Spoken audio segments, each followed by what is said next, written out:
right, we are ready for our next storyteller. Who's next? Our next storyteller I get to introduce because this is someone that I have known since I was 17 years old. We went to undergraduate school together in Kansas City, Missouri. Not Kansas, Missouri.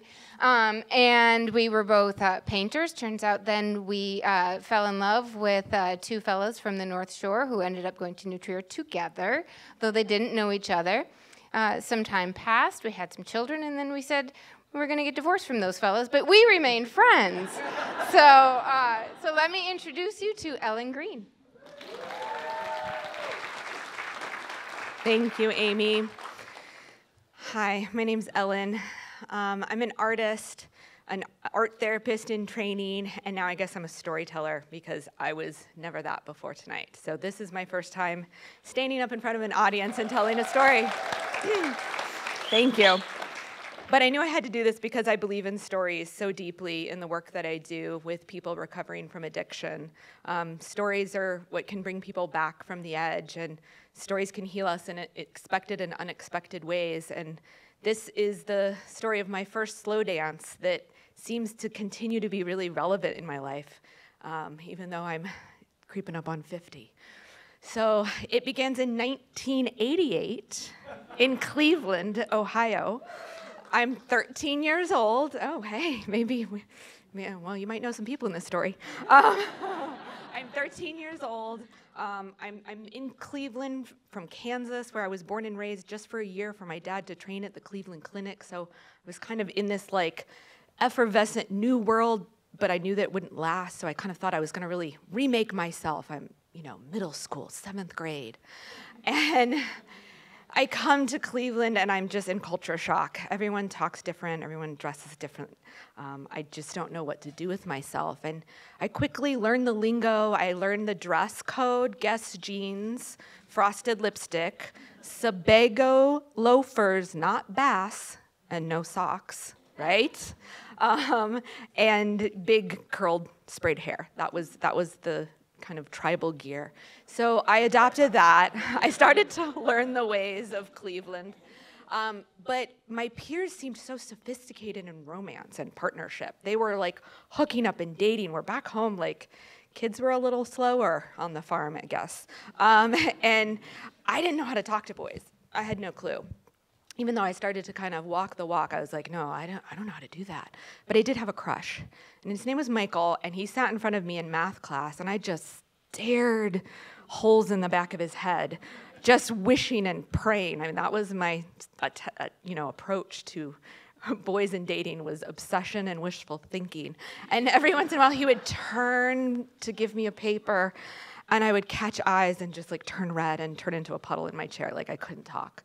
So I wasn't going to be making much progress with him, but there was this magical storyland called the bar mitzvah that would happen, where potentially dreams could come true. And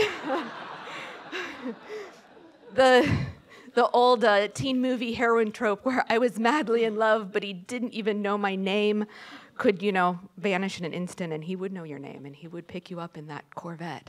So luck would have it that this crush of mine and his on and off again girlfriend had been broken up that week, and we were both going to Jake's bar mitzvah. And I tried to not get my hopes up. I was like, this is never going to happen, Ellen, but part of me really wished it would. And so picture this scene, if you will. I'm sitting at a banquet table in a drop-waist Holly Hobby 80s nightmare dress that my mother sewed me, hair shellacked, frosted lips, just waiting for something to happen because I have no power to, actually project or talk to anybody. And out of the dark swirling lights, the disco lights of the DJ booth, Michael comes out and he's walking towards me. And I'm like, what is happening? And he goes, would you like to dance? I am, as the children say, gagged. I don't know what to do with myself, but I just get up. I feel myself rising up out of the chair and assuming the position. We touch shoulders. We touch hips. And we don't look at each other.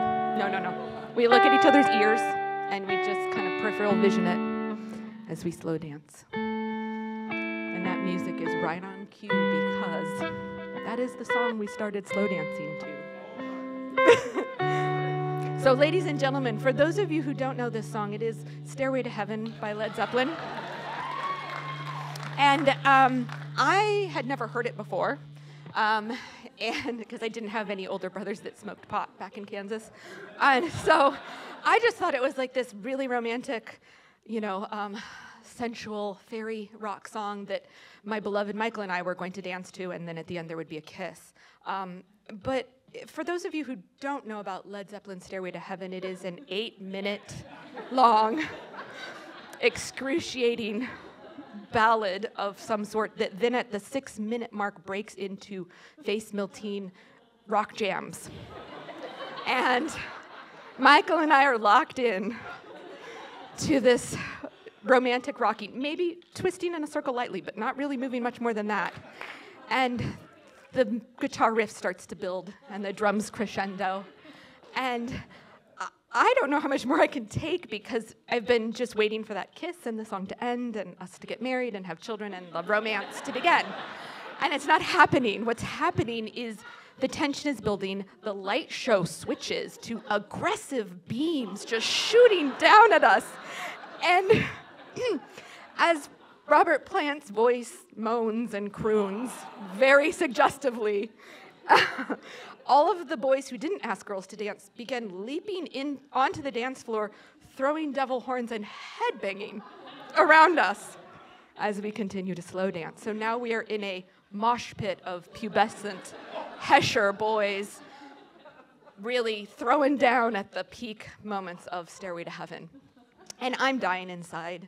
This is not the romance story I wanted. This is not the fairy tale. The song ends, we just say, oh God, goodbye, thank you. And I sit down. And by the next song, he was tongue kissing Becky to pour some sugar on me. And I realized that I was the John Hughes movie heroine, and tears rolled down my cheeks, and I became a woman. I knew heartbreak and joy and passion. I was awakened.